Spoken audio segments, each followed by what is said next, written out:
Allez, bonjour et bienvenue en atelier. Ravi de vous retrouver. Alors, petite précision. Tout d'abord, je voudrais vous remercier de l'intérêt que vous avez pu porter à ma vidéo que j'ai faite sur le banc de scie évolution. J'avoue que voilà, j'ai crié un peu à la catastrophe. Et ce qui n'est pas le cas, mais on va y revenir. Mais j'ai reçu quelques commentaires, alors j'ai eu énormément de commentaires bienveillants, et d'ailleurs je vous en remercie. Mais j'ai également eu des commentaires me disant que voilà, je faisais cette vidéo un peu pour dénigrer la marque Evolution.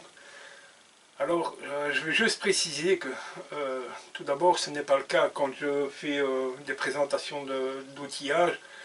Je donne les points positifs et négatifs, ça n'engage que moi, je donne mon ressenti. À aucun moment dans la vidéo que vous avez pu visionner, donc ma dernière vidéo, à aucun moment je n'ai voulu dénigrer la marque Evolution. Ce n'est pas dans mes habitudes, ce n'est pas dans mes pratiques, et c'est le genre de choses que je ne ferai jamais. Je donne les points positifs, les points négatifs. Ici je dis simplement que le banc de scie est utilisé depuis 3 ans, et que voilà, je crie un peu à la catastrophe. Et en fait, enfin voilà, ce chapitre est clos, donc sachez que je reste toujours objectif quand je vous présente du matériel. Si c'est de la daube, c'est de la daube, si c'est du matériel correct, c'est du matériel correct. J'ai également eu quelques commentaires me disant que voilà, j'utilisais du matériel bas de gamme. Alors il faut savoir que Power Plus, la marque que j'utilise, la orange, c'est du semi-professionnel. Donc c'est pas du bas de gamme, c'est du semi-professionnel, et encore une fois, j'ai pas de partenariat, je fais selon mes moyens. J'ai de l'outillage, toutes mes visseuses, tout mon matériel Power Plus. J'ai déjà fait pas mal de chantiers avec, pour le moment ça tient le coup. Donc oui, certaines personnes m'aiguillent, va chez sur DeWalt, va voir chez Makita, va voir chez Bosch. Chacun fait selon ses moyens. Moi personnellement, voilà, ce matériel me convient tout à fait. Il m'a déjà rendu énormément de services et j'en suis très content. Voilà, comme ça le chapitre est clos. Maintenant, si on se retrouve aujourd'hui, c'est tout simplement parce que, oui, effectivement, j'ai crié un peu à la catastrophe concernant mon banc de scie évolution. Mais voilà, j'ai trouvé d'où venait le problème. Et bien, je vous fais cette vidéo simplement, encore une fois, non pas pour dénigrer la marque, mais simplement pour essayer de venir en aide. Si des utilisateurs de ce banc de scie rencontraient le même problème, je veux tout simplement essayer de donner l'information, de leur montrer un peu les problèmes que moi j'ai rencontrés. Donc, vous pouvez voir que mon rangement est fait. Ma boîte est tout à fait d'équerre, ce qui veut dire que le problème du banc de scie a été réglé. Donc, je vais vous montrer les problèmes que moi j'ai rencontrés. Encore une fois, ça n'engage que moi. Voilà. Je vais essayer de vous replacer correctement. On se retrouve tout de suite. Voilà, donc je vous ai replacé et maintenant je vais essayer de vous montrer un peu le problème que moi j'ai pu constater sur mon banc de scie.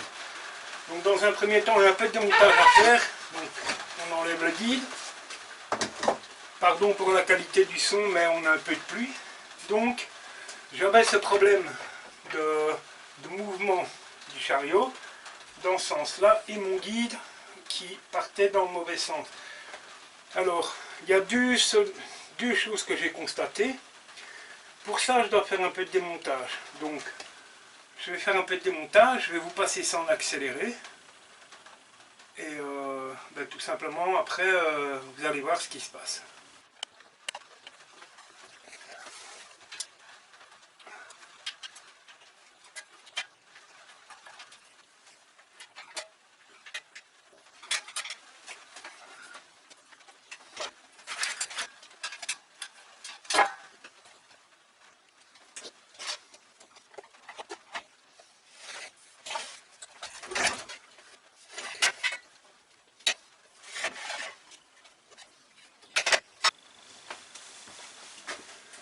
Voilà, donc mes durails sont démontés, mes durails de guidage. Donc ça se fait très vite, hein, une clé à laine. On démonte la petite extension noire, on enlève les capuchons des rails, on sort les rails, point barre, ça s'arrête là, ça c'est fait. Alors, là où le rail coulisse, vous avez des roulettes en téflon qui sont maintenues donc par ici à l'intérieur avec un écrou de 10 mm. Alors le souci que moi j'avais rencontré, et je pense que c'est pareil sur tous, donc je remboîte mon guide, vous voyez ça s'emboîte facilement, et le souci, eh bien les vis qui tiennent ces fameuses petites roulettes là, le filet des vis et tout simplement ne va pas au bout jusqu'à la tête de la vis, ce qui fait que d'usine, quand le serrage est effectué, donc ça coulisse dans cette partie du guide, j'espère qu'on voit bien ici, et donc comme le serrage n'est pas correct, eh bien vous avez un jeu qui se fait dans ce sens là avec votre guide. Alors je vous zoome un peu et je vous fais voir l'astuce que moi j'ai trouvé pour remédier au problème. Alors j'essaie de vous zoomer en live.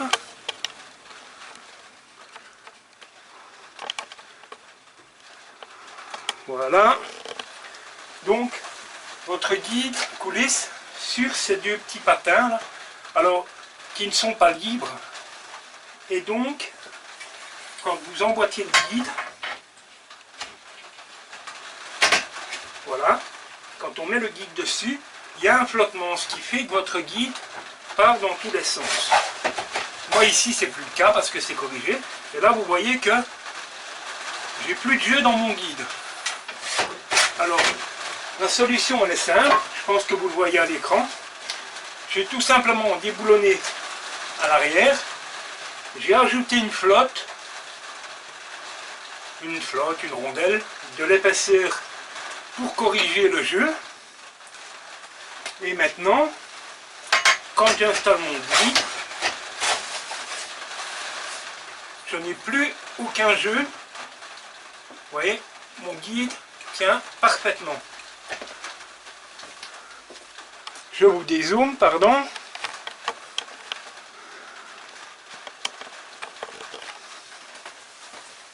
Voilà, donc on se rend bien compte maintenant que il n'y a plus de jeu dans le guide.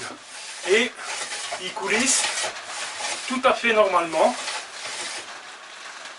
Et donc, problème réglé. Alors, on a la même chose de l'autre côté du menti. Oh, pardon. J'ai fait tomber mon guide. Donc, on a pareil ici à l'arrière. Et là, vous voyez que c'est un peu d'usine, c'est un peu lâche. Hein. Donc, on a le profilé qui vient derrière. Alors, quand vous le remontez, faites bien attention. Il y a un sens pour le remboîter. Vous avez un profil sur le tube et l'arête ici sert au blocage de votre guide. Donc, ne vous trompez pas quand vous effectuez le remontage. Et si j'emboîte, voilà mon guide, on se rend compte qu'il n'y a plus de jeu. Voilà, donc j'ai démonté mon Banksy, on se retrouve pour le deuxième petit souci que j'ai constaté sur mon Banksy. Donc je vais vous en faire part également, j'espère que ça pourra vous être utile.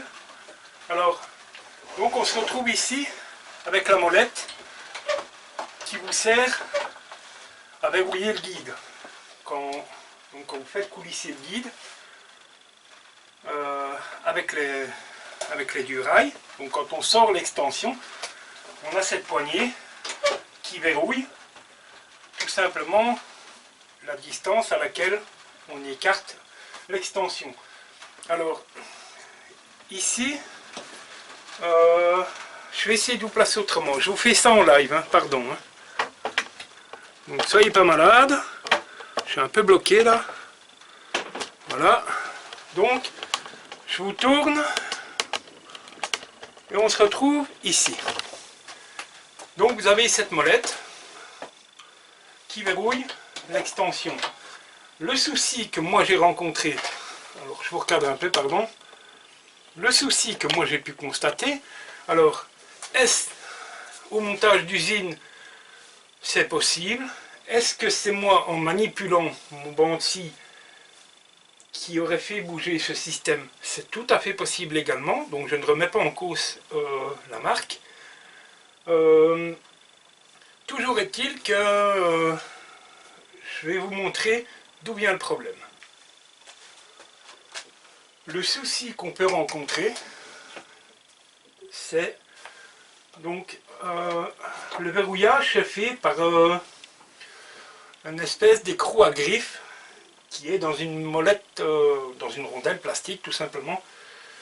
Et donc, pour permettre le verrouillage, on a un système de ressort qui se trouve ici. Donc je vous fais voir, je vous zoome.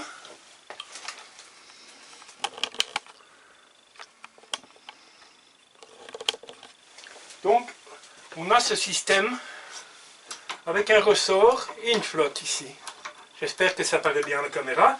On a également la même chose de l'autre côté. Et le problème que moi j'ai rencontré, eh bien tout simplement lors du démontage, c'est que donc la pièce était bien dans son logement ici, mais le ressort, lui, était passé derrière la butée qui se trouve ici. Ce qui fait que, à partir du moment où le ressort est là, voilà ce qui se passe. Voyez?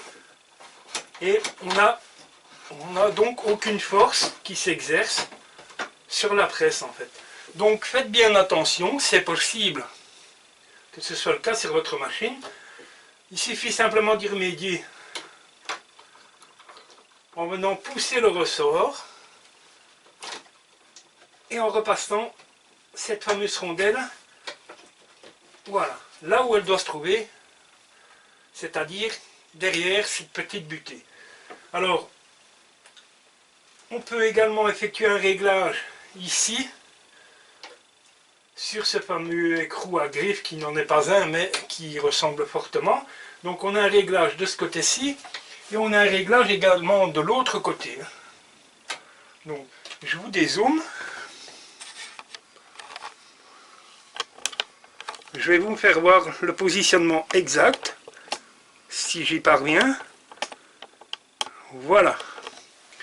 Donc en fait, veillez bien à ce que votre ressort et votre flotte soient derrière cette pièce. Ce qui fait que là, on a un bon verrouillage.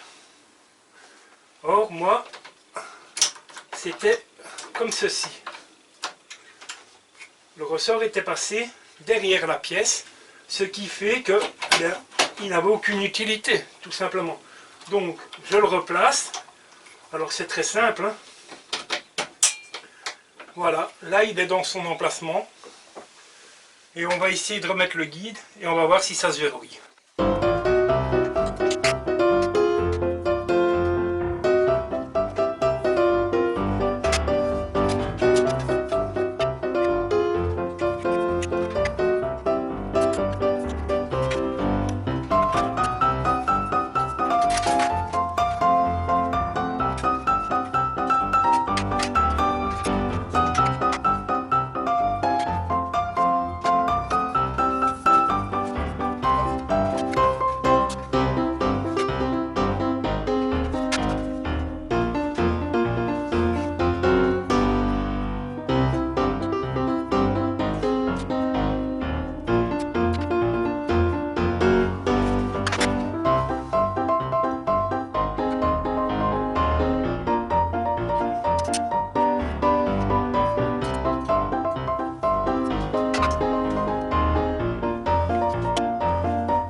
Donc voilà, on se retrouve pour la conclusion de cette vidéo. Alors je peux vous assurer que maintenant, je vais vous faire voir d'ailleurs.